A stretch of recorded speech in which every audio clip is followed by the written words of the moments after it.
السلام علیکم ناظرین، TNN ٹی وی کے ساتھ میں ہوں نمرہ کنول۔ سب سے پہلے شامل کرتے ہیں نیوز ہیڈ لائنز۔ 9 مئی کے منصوبہ سازوں اور سہولت کاروں کے ساتھ کوئی سمجھوتا نہیں ہوگا۔ ISPR کا کہنا ہے کہ ملک میں خود ساختہ اور تنگ نظر انقلاب لانے کی ناکام کوشش کی گئی۔ ہمارے شہداء اور ان کے خاندان پاکستان کا فخر ہیں۔ وکلا تنظیموں کی ہڑتال، سپریم کورٹ میں معمول کے مطابق مقدمات کی سماعت، پولیس اور وکلا کے درمیان تصادم کا مقدمہ درج کر لیا گیا۔ گھر کو سب جیل قرار دے کر نجی پراپرٹی کا ورچوئل قبضہ لیا گیا۔ اسلام آباد ہائی کورٹ کا کہنا ہے کہ گھر کو سب جیل قرار دے کر اسے بنیادی حقوق سے محروم کیا گیا۔ قید تنہائی صرف سزا نہیں بلکہ ٹارچر ہے۔ کئی ماہ سے فلسطینیوں پر اسرائیل بم برسا رہا ہے۔ ترجمان دفتر خارجہ کا کہنا ہے کہ بشام حملے میں دہشت گردوں کے تانے بانے افغانستان سے ملتے ہیں۔ تفصیلی انٹیلیجنس ڈیٹا موصول ہونے پر افغانستان کے ساتھ معاملہ اٹھائیں گے۔ سندھ، پنجاب اور بلوچستان میں موسم آج بھی شدید گرم رہنے کا امکان۔ شہر قائد کراچی میں آج بھی موسم گرم اور مرطوب رہے گا۔ لاہور میں آج بھی پارہ ہائی درجہ حرارت 42 ڈگری تک جانے کا امکان۔ یونیورسٹی آف ٹورنٹو میں مظاہرین کا دھرنا جاری۔ مظاہرین کا کہنا ہے کہ یونیورسٹی مطالبات پر بات کرنے کو تیار نہیں ہے۔ فلسطین حامی دھرنا ختم کرنے کے لیے مظاہرہ۔ ہردیپ نجر کے مبینہ قاتلوں کی عدالت میں ویڈیو لنک کے ذریعے حاضری کے موقع پر بڑی تعداد میں سکھوں کا احتجاج، مبینہ قاتل سے متعلق اہم انکشاف۔ ہزاروں کینیڈین کی غزہ سے اپنے اہل خانہ کو نکالنے کے لیے کوششیں، 7,500 میں سے صرف 179 افراد کی درخواست منظور۔ ماہرین نے کینیڈین حکومت کے طرز عمل کو ناگوار قرار دے دیا۔ رفح پر حملہ کیا تو اسلحے کی فراہمی روک دیں گے، بائیڈن کا انٹرویو۔ امریکی صدر کا کہنا تھا کہ اسرائیل کو جو بم دیے گئے وہ شہریوں کے قتل عام میں استعمال ہوئے۔ اس بات کو یقینی بنانا جاری رکھیں گے کہ اسرائیل محفوظ ہے۔ روس کا یوکرین پر ڈرونز اور میزائلوں سے حملہ، 12 پاور گرڈز مکمل تباہ۔ فضائی حملے میں متعدد یوکرینی پاور گرڈز کو نشانہ بنایا۔ یوکرین کا بنیادی پاور سسٹم تباہ، متعدد مقامات پر بجلی بند ہو گئی۔ ہیڈ لائنز آپ نے جانی اور اب خبریں تفصیل کے ساتھ۔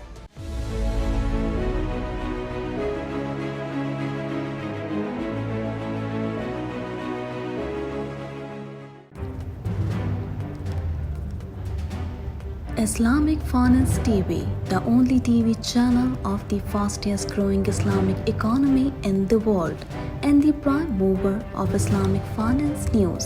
Follow us on our social media handles and watch our reports and educational program at www.islamicfinancetv.com. For advertisement, please contact us at islamicfinancetv@gmail.com.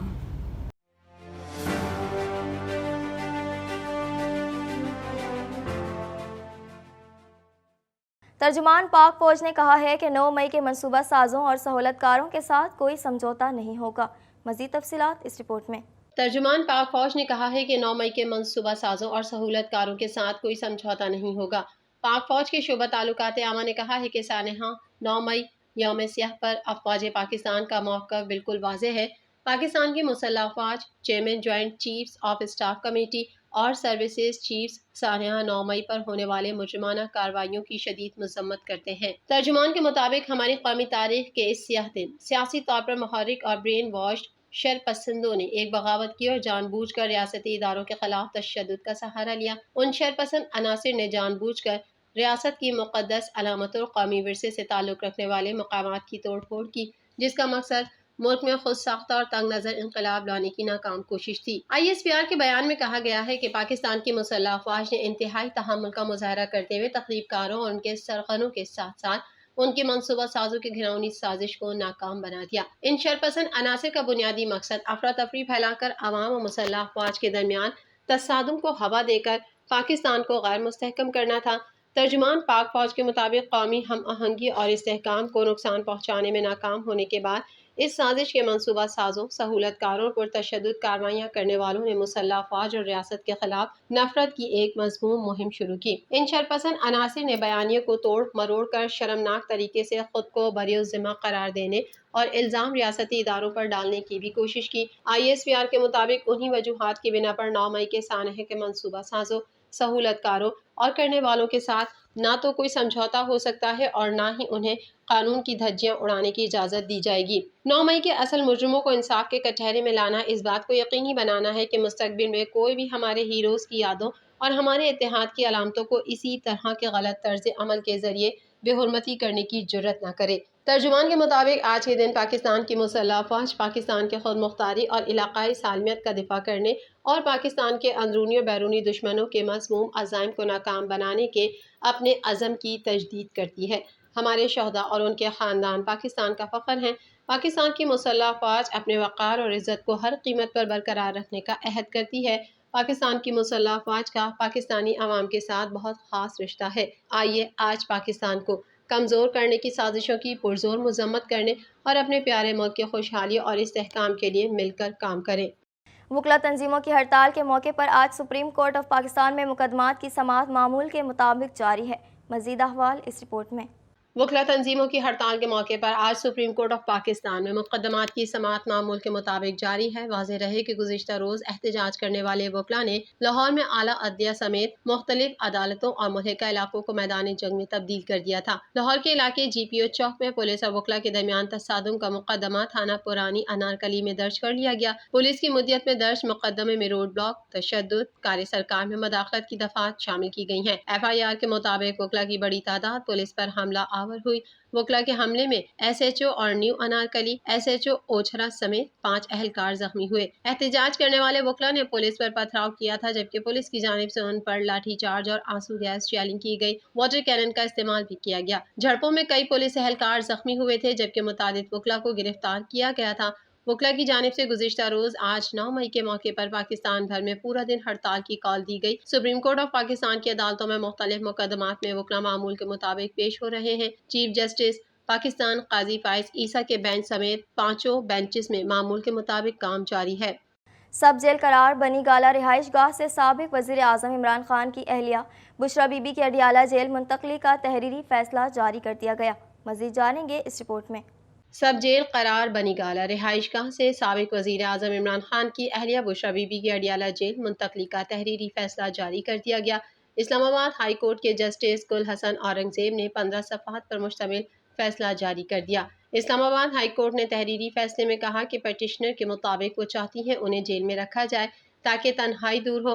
عدالتی فیصلے موجود ہیں کہ قید تنہائی صرف سزا نہیں بلکہ ٹارچر ہے۔ اسلام آباد ہائی کورٹ نے تحریری فیصلے میں کہا کہ گھر کو سب جیل قرار دے کر نجی پراپرٹی کا ورچوئل قبضہ لیا گیا۔ مالک کی اجازت کے بغیر گھر کو سب جیل قرار دے کر اسے بنیادی حقوق سے محروم کیا گیا۔ بشریٰ بی بی کے وکیل عثمان ریاض گل کا میڈیا سے گفتگو میں کہنا تھا کہ بشریٰ بی بی کو توشہ خانہ کیس میں سزا سنائی گئی۔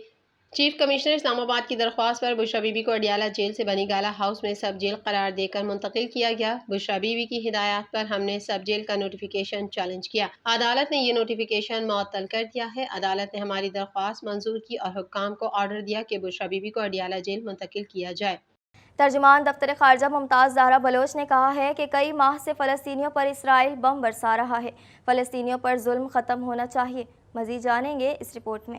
ترجمان دفتر خارجہ ممتاز زہرا بلوچ نے کہا ہے کہ کئی ماہ سے فلسطینیوں پر اسرائیل بم برسا رہا ہے۔ فلسطینیوں پر ظلم ختم ہونا چاہیے۔ ترجمان نے کہا ازبکستان کے وزیر خارجہ پاکستان کے دورے پر آئے، وہ آج صدر مملکت سے ملاقات کریں گے۔